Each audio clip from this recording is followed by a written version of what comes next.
Unique world education centre Karama Hamsa കോംപ്ലക്സിലെ unique world business സെന്ററിൽ പ്രവർത്തനം ആരംഭിച്ചു.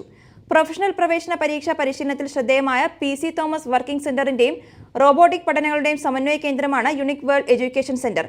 മെഡിക്കൽ, എഞ്ചിനീയറിംഗ് പ്രവേശന പരീക്ഷയ്ക്ക് തയ്യാറെടുക്കുന്നവരെ ഉദ്ദേശിച്ചാണ് ക്ലാസുകൾ ക്രമീകരിച്ചിരിക്കുന്നത്.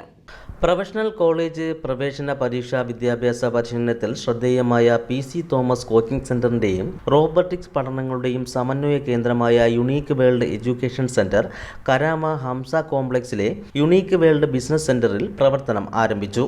മെഡിക്കൽ, എഞ്ചിനീയറിംഗ് പ്രവേശന പരീക്ഷയ്ക്ക് തയ്യാറെടുക്കുന്നവരെ ഉദ്ദേശിച്ചാണ് പ്രൊഫസർ PC തോമസ് ക്ലാസുകൾ യൂണിക് വേൾഡിൽ നടത്തുന്നത്. 21ാം നൂറ്റാണ്ടിലെ വിദ്യാഭ്യാസ പദ്ധതികളെ സ്വാംശീകരിച്ച പദ്ധതിയാണ് പ്രൊഫസർ PC തോമസിന്റേത്.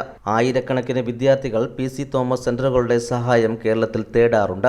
മുഖവിര ആവശ്യമില്ലാത്ത പരിശീലന പദ്ധതിയാണിതെന്ന് TM സുലൈമാൻ ചൂണ്ടിക്കാട്ടി. വർക്കിംഗ് പ്രൊഫഷണലുകൾക്കും റോബോട്ടിക്സ് പഠനത്തിൽ താൽപ്പര്യമുള്ളവർക്കും പ്രത്യേക കോഴ്സുകൾ ഉണ്ടാകും. ആധുനിക മെക്കാനിക്കൽ, ഇലക്ട്രിക്കൽ സാമഗ്രികളോടെയാണ് പരിശീലനം. കേരളം ആസ്ഥാനമായ R&D വിഭാഗത്തിലെ ഒരു കൂട്ടം എഞ്ചിനീയർമാരാണ് പഠന സംവിധാനം ഒരുക്കുന്നതെന്നും സുലൈമാൻ പറഞ്ഞു. Professor PC Thomas robotics division മേധാവി Rahul, unique world operation director TM Muhammad Ali, executive director Shakir, TM Abdul Razak, JP Menon എന്നിവർ ദുബായിൽ നടന്ന വാർത്താ സമ്മേളനത്തിൽ പങ്കെടുത്തു. Shajahan, Kaumudi news, Dubai.